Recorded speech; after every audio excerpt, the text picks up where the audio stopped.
Selamat pagi, salam asuransi. Senang sekali bisa menyapa Anda kembali. Saya Andres Fedipilor, guru asuransi, dalam tema 3 langkah mudah pahami unit link. Karena saya lihat banyak sekali yang kurang paham, ya kurang paham, tetapi berani menjual, ya. Dan juga di sisi nasabah kurang paham, tapi berani memutuskan untuk membeli karena saking percayanya sama pemasar ataupun agen yang menjual kepada dia, ya.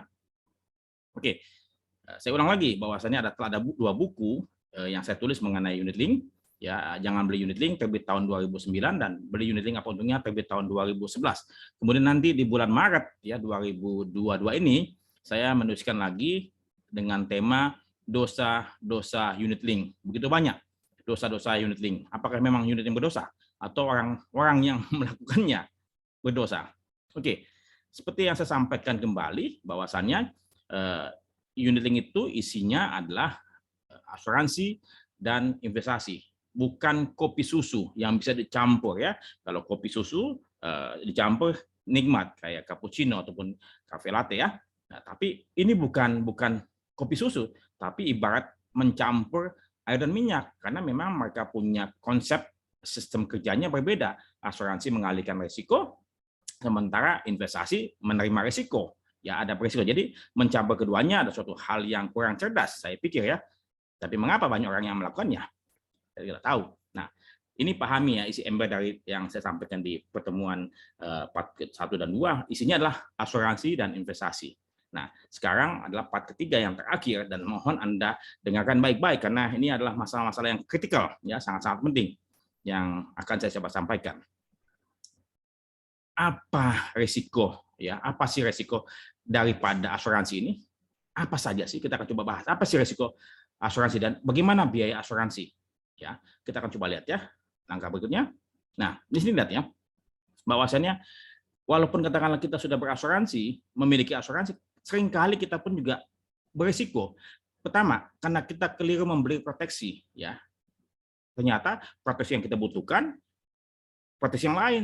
Sementara yang ditawarkan proteksi yang sebetulnya kita butuhkan. Nah, jadi keliru membeli proteksi. Kemudian juga kita membeli proteksi yang berlebih. Ya, jadi sesungguhnya akhirnya mubazir ya. Kalau katakan misalnya kita masih muda, ya kemudian kita beli resiko miskin ketika itu segala macam, ya mungkin bisa saja tapi presentasinya minim sekali ya. Tapi sebaliknya pada waktu kita usia tua, kita mau beli asuransi kesehatan ataupun critical illness, malah sebaliknya pesan asuransi menutup diri. Nah, ini yang seringkali dilematis ya.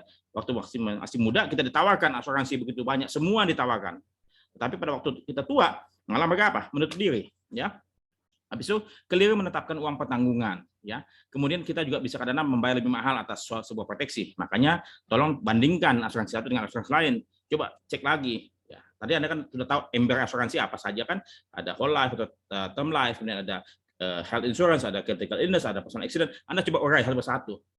Berapa biaya premi itu dari asuransi yang Anda tawarkan, dan asuransi yang lain berapa? Coba 3 dibandingkan 3 asuransi tersebut. Berapa yang sepertinya Anda bayarkan? Kemudian proteksi yang dibutuhkan ternyata dikecualikan. Ya, Anda mesti lihat lagi, baca lagi polisnya. Namun terus saja seringkali, bahkan bukan seringkali, hampir seluruh agen ataupun pemasar asuransi pada waktu mereka menawarkan, menjelaskan, tidak memakai copy polis, tidak memakai polis yang mereka jual. Ya, tidak pernah mereka jelaskan berdasarkan polis yang ada. Mereka tidak jelaskan apa itu jaminannya, bagaimana dia punya pengecualian, bagaimana melakukan, tidak pernah dijelaskan. Makanya menyampaikan apa? Ilustrasi sama beberapa alat peraga, dan kemudian apa? Mereka membiarkan nasabah ya membaca sendiri dalam waktu 14 hari ya. Mereka dikasih free look period ataupun grace period 14 hari. Coba bayangkan nasabah dibiarkan memahami polis secara mandiri selama 14 hari. Coba. Saya percaya masih banyak di luar sana para pemasar atau agen asuransi belum membaca seluruh polis yang mereka jual. Belum membaca seluruh polis yang mereka jual. Apalagi kita si konsumen ya diberi kesempatan, dibiarkan mereka membaca sendiri. Saya khawatir ya konsumen tidak pernah tidak berusaha untuk membaca. Kalaupun mereka membaca, saya yakin mereka pun juga seringkali tidak memahami apa yang mereka baca. Jadi saya berharap para pemasar ataupun agen asuransi ya kalau misalnya mereka mau menjual atau menawarkan produk asuransi, polis asuransi, jelaskan memakai polis asuransi, jelaskan apa yang dijamin, apa yang dikecualikan, bagaimana melakukan klaim dan seterusnya. Jadi bukan hanya ilustrasi dan alat peraga dan kemudian nasabah dibiarkan memahami sendiri. Itu saya pikir kurang bijak, ya, tidak atmos good faith, ya. Anda mesti jelaskan. Nah, kemudian resiko yang berikutnya lagi, perusahaan asuransi bangkrut ataupun menolak klaim, ya. Seringkali ini terjadi. Kayak misalnya yang saat ini terjadi, ya, Jiwasraya, kemudian Bumi Putra dan lain-lain, ya. Ini resiko berasuransi. Jadi walaupun Anda sudah punya asuransi, Anda beresiko juga. Jangan mentang-mentang Anda sudah punya asuransi, Anda bilang resikonya Anda tidak ada. Tidak, masih ada. Anda tidak berasuransi punya resiko, Anda berasuransi pun juga tetap punya resiko. Tapi memang betul, Anda berasuransi harus tepat memilih jenis proteksi yang Anda butuhkan. Anda mesti bertanya kepada seorang konsultan yang ahli di bidang itu. Kalau misalnya Anda ingin minta bantuan saya, silakan. Saya pun siap membantu Anda.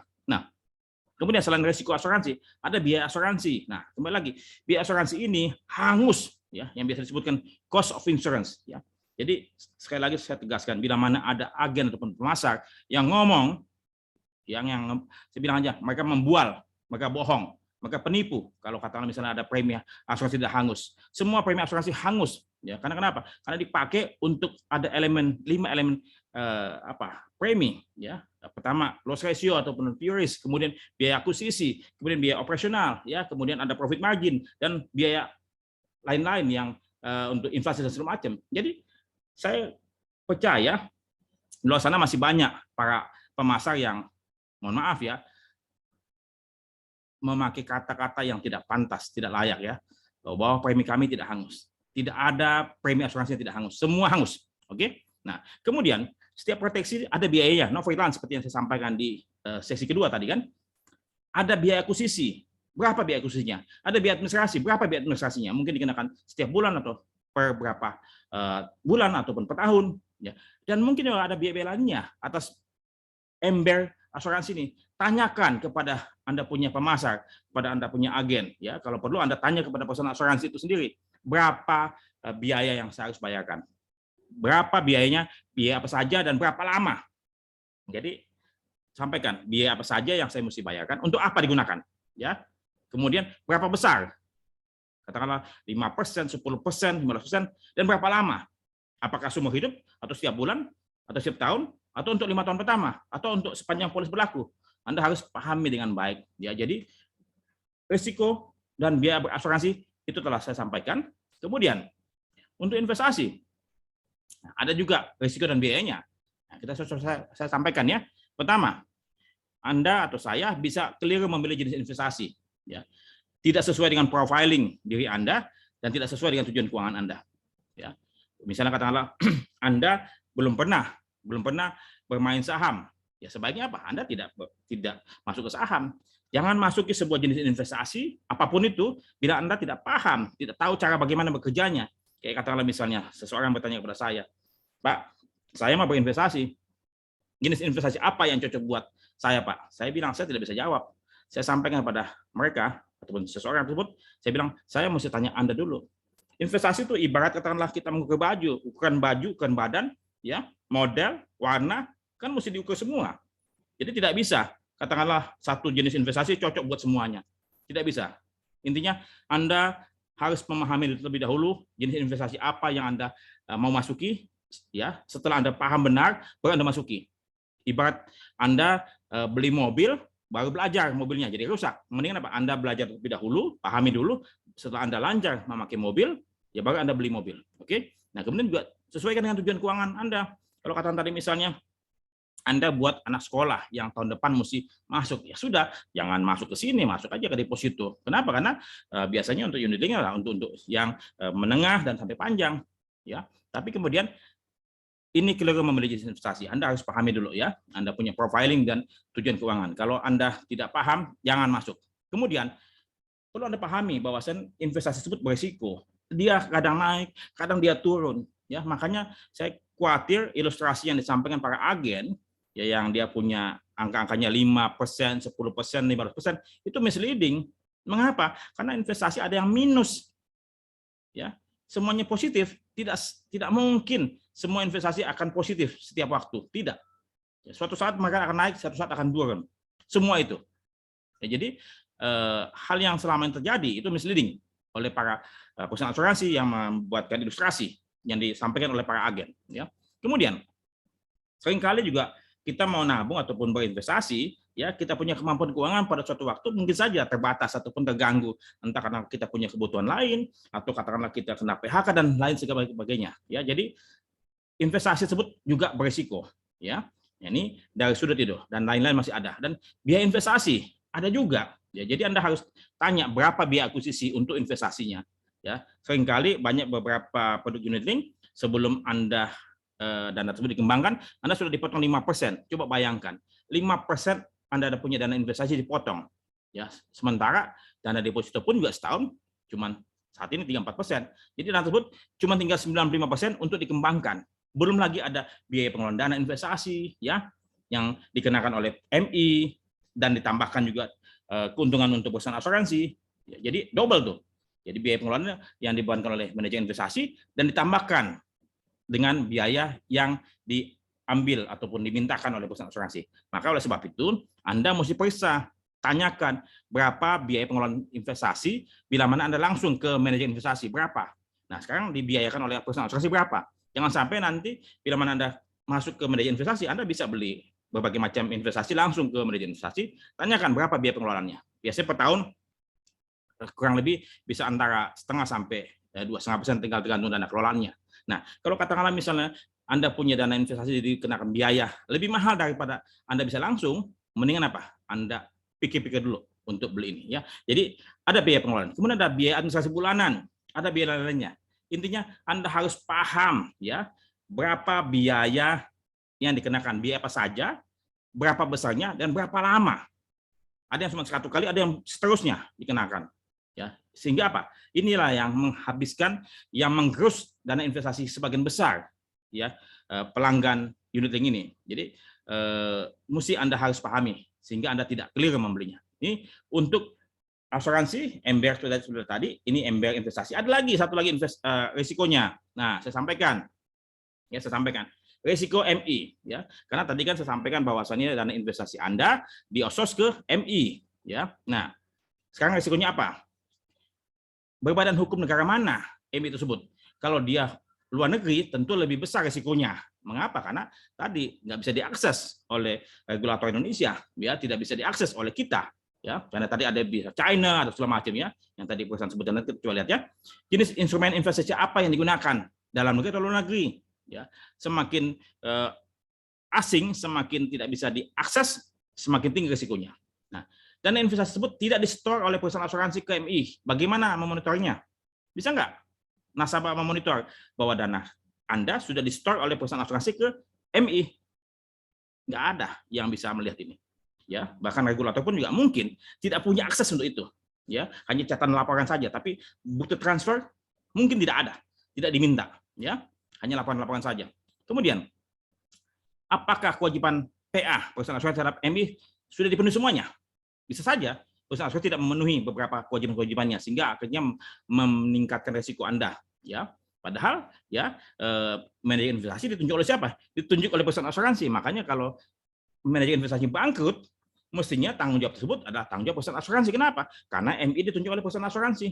Tetapi nyatanya tidak. Kalau MI-nya bangkrut, Anda sebagai nasabah, sebagai konsumen bertanggung jawab gitu loh. Ini tidak fair kan? Nah, kemudian perjanjian pengelolaan dana dari perusahaan asuransi KMI juga berisiko karena kita tidak tahu apa saja yang diperjanjikan. Semestinya sesuai dengan apa yang saya mintakan usulan saya kepada mereka pihak regulator, sebaiknya perjanjian pengelolaan dana tersebut dimintakan oleh pihak otoritas untuk bisa mengawasi, ya, untuk bisa mengawasi. Kemudian laporan perusahaan asuransi ke nasabah mungkin tidak sama dengan laporan MI ke PA perusahaan asuransi karena manajer investasi melaporkan perkembangan dana investasi kepada perusahaan asuransi. Kemudian perusahaan asuransi membuatkan laporan lagi tersendiri. Bisa nggak ini berbeda? Bisa saja berbeda. Ya, dan lain-lain dan lain-lain. Jadi risiko tersebut cukup besar di tangan siapa? Di tangan konsumen. Ya, seperti yang tadi saya sampaikan. Ya, kalau dia tidak memakai lembaga KSEI, custodian Center Efek Indonesia ataupun pakai bank custodian, ya ini tentunya akan mempertinggi tingkat risiko konsumen unit link ini. Ya. Nah, kemudian seperti yang saya sampaikan sebelumnya, semakin banyak ragam jenis instrumen investasi akan semakin menyulitkan dalam pengawasannya. Tentunya yang mengawasi pihak OJK, ya. Dan ini satu perusahaan, ya. Kalau perusahaan asuransi jiwanya ada sekitar 30, ya tinggal kalikan saja. Ya, berapa jenis instrumen investasi yang mesti diawasi. Apakah dia mesti lihat satu persatu? Saya khawatir tidak punya waktu yang cukup untuk bisa mengawasi dari waktu ke waktu. Ya, walaupun sudah disampaikan secara terbuka, tapi kemudian ini kan hasil update perusahaan asuransi. Nyatanya dari mana kita bisa membuktikan bahwa ini benar atau tidak? Ya, bisa nggak direkayasa? Ya, who knows? Jadi itu risiko-risiko dan biaya yang Anda perlu ketahui, sehingga jangan sampai Anda memutuskan sesuatu bila mana Anda tidak paham benar untuk dapat membeli apa yang cocok sesuai dengan Anda punya kebutuhan dan kemampuan. Ya, demikian dari saya. Semoga bermanfaat. Bila mana Anda ingin bertanya atau memberikan komentar, ya saya siap membantu. Anda bisa menghubungi saya di sini, itikadakademi.com, bisa asuransi.com. Terima kasih. Salam asuransi. Sampai jumpa.